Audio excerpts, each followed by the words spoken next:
Entonces ya llegamos al último de los orgánicos que vamos a ver ahora, que es el leiomioma. ¿Ya? Este sí es un poquito más complejo, así que, y también vienen muchas más preguntas, así que vamos a dedicarle un poquito más de tiempo. ¿Ya? Entonces, ¿cómo entra el leiomioma en el palcoín? Entonces, el leiomioma en el palcoín, deben recordar, aquí está, vamos a hacer nuestro orden. Ya estamos acá en la L del leiomioma, ¿no es cierto? Entonces, estos leiomiomas, recuerden que es la patología neoplásica benigna ginecológica más frecuente de todas. Afecta a un 80% de las mujeres en edad fértil. ¿Ya? El 80% de mujeres en edad fértil tienen un leiomioma. Es la patología tumoral ginecológica más frecuente de todas. ¿Ya? Tenemos varios tipos que los vamos a conversar en un momento. Muy bien. ¿Cuál es entonces la definición? ¿Qué cosa es un leiomioma? Un leiomioma, recuerden, es una neoplasia. O sea, neoplasia significa que hay un crecimiento anormal de tejido. Neoplasia. Es benigna. Benigna significa que no tiene criterios de cáncer o de malignidad. ¿Cuáles son? No hay displasia celular, no hay infiltración de tejido y no hay metástasis. Esos son los tres criterios para decir que una neoplasia es benigna. No hay displasia, no hay infiltración, no hay metástasis. ¿Ya? Y el tejido que suele crecer irregularmente es el músculo liso. Es una neoplasia de músculo liso.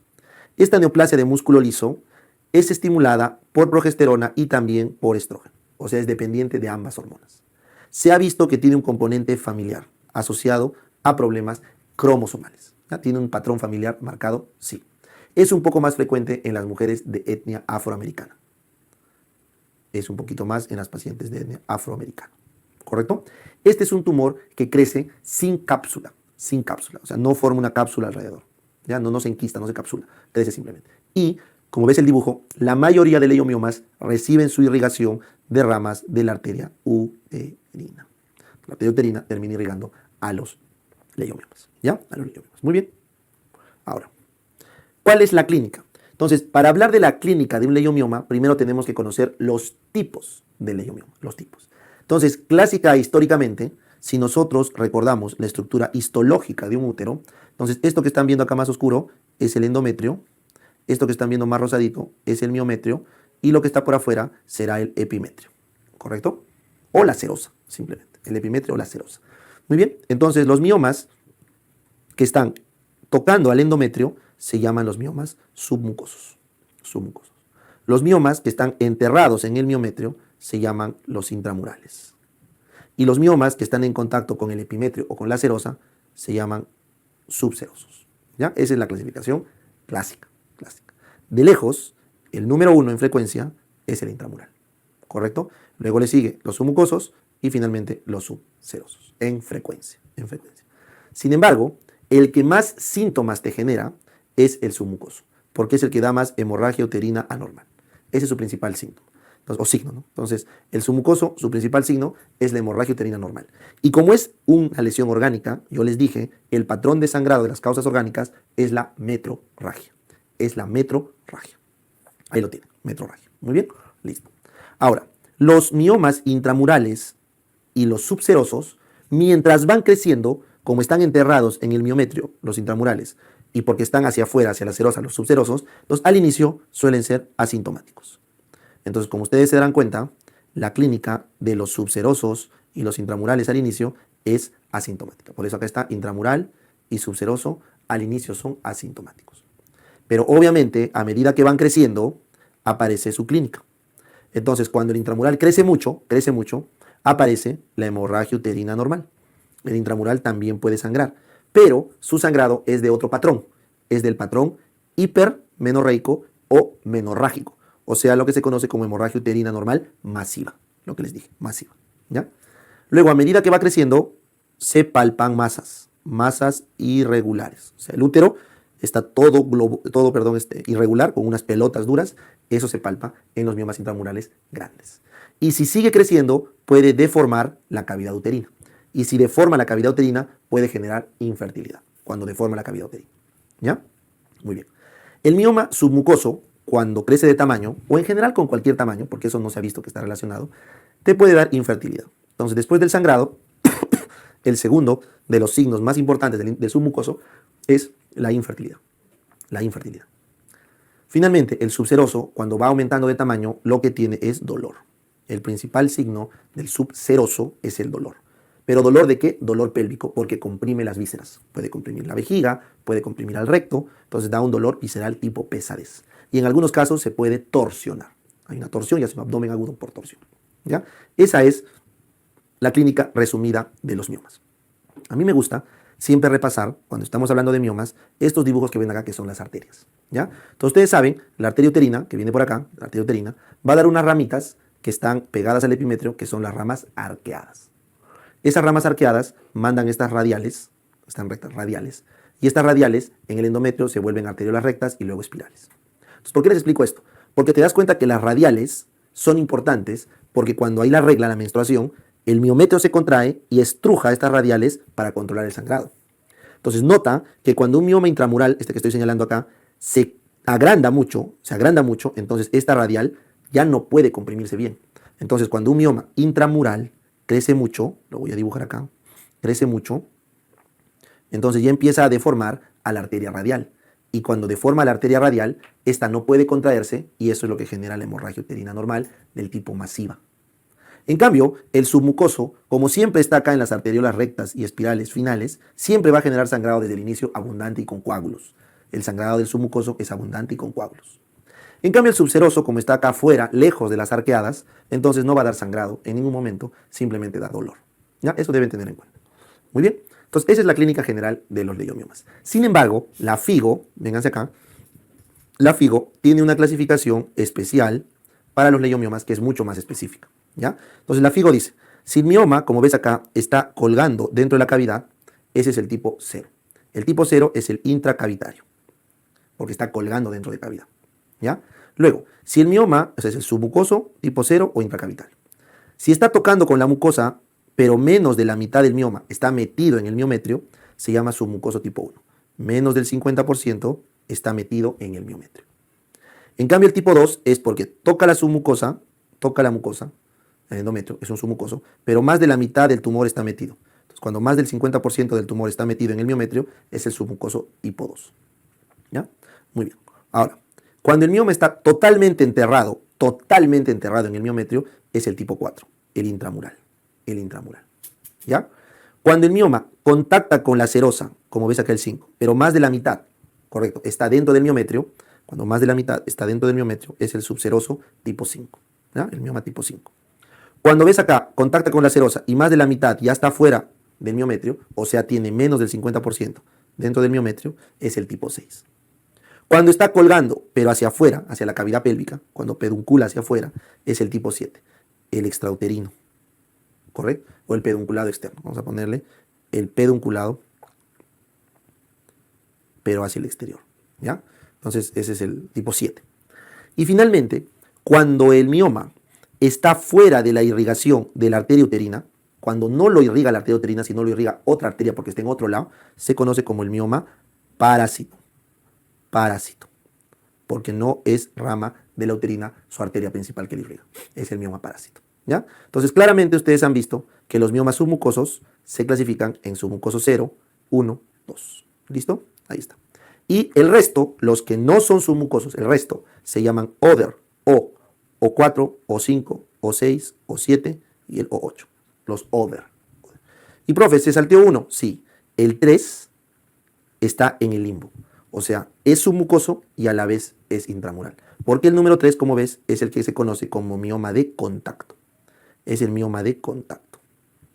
Significa que el mioma está en contacto con el endometrio, pero todo su tamaño está metido en el miometrio. Es el mioma de contacto. Muy bien. Entonces, esta clasificación sí es importante desde el punto de vista de la nomenclatura. Porque como yo les dije, cuando tú dices que la paciente tiene hemorragia uterina normal, correcto, ¿de qué tipo? L, significa que tiene un leiomioma. SM, leiomioma submucoso 1. O leiomioma submucoso 2. O otro caso puede ser hemorragia uterina normal de leiomioma other, otro del tipo 7, del tipo 6. Entonces, esa es la nomenclatura y por eso es importante que recuerden eso. ¿Ya? Muy bien. Y ahora vamos a ver cuál es la historia natural de estos miomas. ¿Por qué, profe? Porque estos miomas, vamos a poner acá un dibujito, estos miomas no duran para toda la vida. Entonces, supongamos que esta es una mujer de 20 años que ya pasó su periodo de madurez de la posmenarquia. Esta es una mujer de 40 años y esta es una mujer de 50 años. O perdón, vamos a poner así. De 50 años y acá de 60. Entonces lo normal es que los miomas crezcan, se desarrollen, aumenten de tamaño y a medida que llega la menopausia desaparezcan. Esa es la vida normal de un mioma, ¿no es cierto? Entonces en este camino el mioma crece por estímulo hormonal y luego decrece porque simplemente ya no hay la hormona que lo requiere, ¿no? Que lo nutre. Pero ¿qué pasa si un mioma crece muy rápido, más rápido de lo que su irrigación puede darle? Entonces cuando un mioma en su crecimiento degenera, entonces van a haber varios tipos de degeneraciones. Entonces, cuando una mujer joven tiene un mioma que va creciendo y por algún motivo se obstruye su arteria y se isquemiza, entonces ese mioma se vuelve tejido hialino. Se llama degeneración hialina. Es la degeneración típica de la mujer joven. Y ese quiste, esa degeneración hialina se licúa y queda un hueco. Se llama degeneración quística. Entonces, como estás viendo ahí, la degeneración hialina y la degeneración quística son las dos degeneraciones más frecuentes de la mujer en edad fértil. ¿Ya? Muy bien. Ahora, ¿qué pasa si un leiomioma persiste por encima de la posmenopausia, correcto? Y ya no hay hormonas y se muere, pero se muere por necrosis. Entonces, cuando estos miomas persisten hasta la posmenopausia, la degeneración que ocurre en las posmenopáusicas de los miomas se llama degeneración calcificante. Porque el leiomioma queda como una piedra calcificada hasta el final de la vida de la mujer. Se llama degeneración calcificante. Eso ocurre en las posmenopáusicas, ¿ya? Entonces ya hemos visto degeneración hialina, la más frecuente, seguido de la quística en jóvenes y la degeneración o el mioma calcificante en las posmenopáusicas. Pero ahora yo les pregunto, ¿qué pasa si una mujer en su periodo de vida fértil sale embarazada? Entonces cuando una mujer sale embarazada, ¿qué pasa con sus hormonas? Estrógeno y progesterona. Se disparan, profesor. Correcto. ¿Y qué pasa con la irrigación de la arteria uterina? Se dispara, profesor. Hay mucha irrigación en el útero. Entonces, cuando una mujer tiene miomas y está gestando, los miomas reciben un boom de hormonas y un boom de irrigación. Y eso hace, en algunos casos, que ocurra la famosa degeneración roja o degeneración carnosa, que en algunos casos termina infartándose y hace una degeneración hemorrágica. ¿Está bien? Entonces la degeneración carnosa es porque crece muy grande, muy irrigado, muy vascularizado un mioma en la gestación. Y eso eventualmente puede necrosarse o puede romperse los vasos y hacer una hemorragia y luego necrosarse. Entonces se llama degeneración hemorrágica. Y obviamente por el tamaño esto va a generar un abdomen agudo. Entonces después de la apendicitis, el mioma es una causa muy frecuente de abdomen agudo en la segunda mitad de la gestación. ¿Por qué en la segunda mitad? Porque es donde hay más hormonas, más progesterona, más estrógeno y más irrigación. ¿Ya? Entonces, esas son las degeneraciones, hialina, quística, calcificante y hemorrágica. Existe un grupo muy, muy reducido, muy, muy raro, voy a poner acá, en posmenopáusicas que hacen la degeneración sarcomatosa. Menos del 1%, es más, menos del 0,5% hacen leiomiosarcoma, degeneración sarcomatosa de un mioma. Ese es raro. Y eso casi siempre se debe a componentes mutacionales cromosómicos. ¿Ya? Entonces, esas son las degeneraciones que ustedes van a esperar encontrar en los miomas de forma normal. ¿Bien? Ahora sí, vamos al diagnóstico. Con todo lo que digo, profe, el diagnóstico, ¿cómo es? Según UpToDate y la FIGO, el diagnóstico puede ser tranquilamente clínico. No requiere imágenes. El diagnóstico de los miomas tranquilamente puede hacerse por la clínica. Sin embargo, es indicación en todo sangrado uterino anormal hacer una ecografía transvaginal. Entonces, la ecografía transvaginal viene a ser la imagen de elección y la imagen definitiva para llegar al diagnóstico en la mayoría de miomas. Ya, en la mayoría de miomas. Lo que ustedes deben recordar acá es que la ecografía transvaginal tiene una variante que se llama la histerosonografía. La histerosonografía es una variante donde se le añade cloruro de sodio a la cavidad endometrial para aumentar la resolución del sonar de la ecografía. Entonces, como ustedes pueden ver acá, esto que están viendo acá arriba es una ecografía transvaginal común y silvestre. Yo veo acá el útero, acá veo un mioma, una lesión, ¿no?, redondeada, hipoecoica, homogénea, sin refuerzo posterior ni con eco, que me sugiere un tejido del mismo parénquima que el útero. Pero si yo le meto agüita, mira, le meto acá agüita a la cavidad endometrial, meto el transductor y consigo una mejor señal. Esto que están viendo acá es una histerosonografía. Y miren cómo se ve mucho más marcado acá la lesión, que acá no lo veía tan claro. Entonces la histerosonografía me permite mayor calidad de la visión. Pero solo se necesita para los miomas submucosos. Porque lo que yo quiero con esa histerosonografía es ver cuán metido está en el miometrio, para ver si es un submucoso 0, si es un 1 o es un 2. Entonces yo uso la histerosonografía para clasificar al submucoso 0, 1, 2. ¿Y por qué, profe? ¿Por qué hace eso? Porque según el tipo de submucoso es que procede el manejo quirúrgico. ¿ya? Entonces, el diagnóstico es por ecografía, pero puede ser clínico y se requiere histerosonografía si quiero especificar la profundidad del submucoso. Bien, entonces vamos ahora al tratamiento. Vamos al tratamiento. Entonces yo les pregunto, si es que el 80% de mujeres del mundo tienen miomas y los miomas son del palm, y por lo tanto requieren cirugía con manejo definitivo, no te vas a poner a operar al 80% de mujeres. Entonces, el manejo del mioma, a pesar de que lo definitivo es la histerectomía, no es la indicación principal. La gran mayoría de miomas simplemente se observa. Se observa, nada más. Hay que ver que pase la vida, que avance la edad reproductiva y el mioma solito debe desaparecer o en el peor de los casos degenerar. ¿Listo? Ya. Entonces la pregunta del millón es, ¿cuándo opero? ¿Cuándo y por qué opero? Ese es un dato crítico. ¿Cuándo y por qué opero? Entonces, se operan los miomas que generan sangrado, pero con anemia. No solo sangrado, sino un sangrado anemizante. Se operan los miomas que traen problemas de fertilidad. Los miomas que se asocian a abortos se tienen que operar, los submucosos. Se operan los miomas que generan mucho dolor, Y finalmente se operan los miomas grandes, aquellos que son más de 10 centímetros. Aunque se puede cortar en un poco menos, pero la literatura normalmente dice que un mioma es muy grande cuando pasa a los 10 a 12 centímetros. Ya, se opera. Entonces, anemizantes, infertilidad, dolor severo y tamaño muy grande son criterios para la cirugía. ¿Ya? Muy bien. Entonces, ¿qué tipo de cirugía se realiza? Entonces, las cirugías que se realizan para los miomas son, 1, la cirugía guiada por histeroscopio, o endocavitaria. 2, la miomectomía, que preserva el útero. Y 3, la histerectomía total, que saca el útero. ¿Ya? Entonces ustedes tienen tres cirugías para manejar sus miomas. Entonces, ¿de qué depende cada cirugía? Vénganse para acá. Las resecciones por histeroscopía, que es local endocavitaria, se reservan para el submucoso 0, para el submucoso 1 y algunos submucosos 2 cuando son muy pequeños, menos de 3 centímetros. Entonces, histeroscopía para el submucoso 0, para el submucoso 1 y para los submucosos 2 muy pequeñitos, menos de 3 centímetros. Se saca por histeroscopio. ¿Está bien? Porque eso no es cruento, la paciente se recupera al toque, no hay comorbilidad, se van a su casa. Porque es por adentro, por la vagina, entras con el histeroscopio, útero y saca. El otro es si la mujer no tiene un mioma del tipo 0 o 1, sino tiene uno de tipo 2 grande, más de 3 centímetros, o tiene un tipo 3 o un tipo O, 4, 5, 6, 7, 8. Entonces, ahí ya tienes que pensar en la miomectomía, si es que la mujer quiere salir embarazada, o en la histerectomía total, si es que la mujer ya no quiere salir embarazada. Pregunta de examen, la causa más frecuente de indicación para histerectomía total son los miomas. Entonces, ¿cuándo hacemos histerectomía total? Cuando la mujer ya no quiere tener hijitos y tiene múltiples miomas. La miomatosis múltiple es el criterio para la histerectomía. La miomatosis múltiple. ¿Ya? O cuando ya no quiere tener hijitos, ¿no es cierto? Y no es posible el abordaje por miomectomía o histeroscopia. ¿Listo? Muy bien. Ahora hay otra pregunta. Y profe, ¿qué pasa si no la puedo operar o no quiere ser operada, pero tiene criterios de cirugía?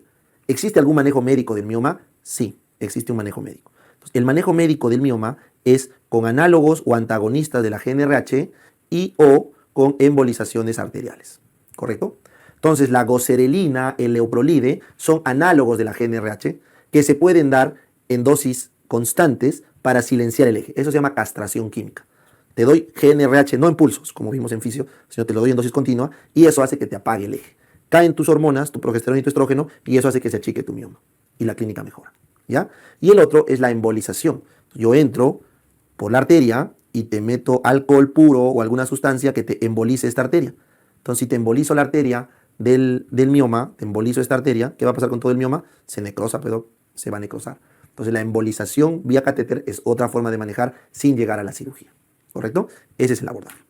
Entonces, con eso está claro y explicado cómo se trata un mioma. Entonces, si nos vamos otra vez al palm-CoEIN, solo nos estaría faltando la M, que ya les dije, no nos interesa ahora porque son los cánceres y eso se va a ver en la sesión de cáncer. Y del CoEIN habíamos ya explicado la C, la O y dijimos que la E, la I y la N básicamente era para agrupar el resto. Entonces prácticamente ya hemos cubierto la explicación de todas las causas de Chihuahua. ¿Ya?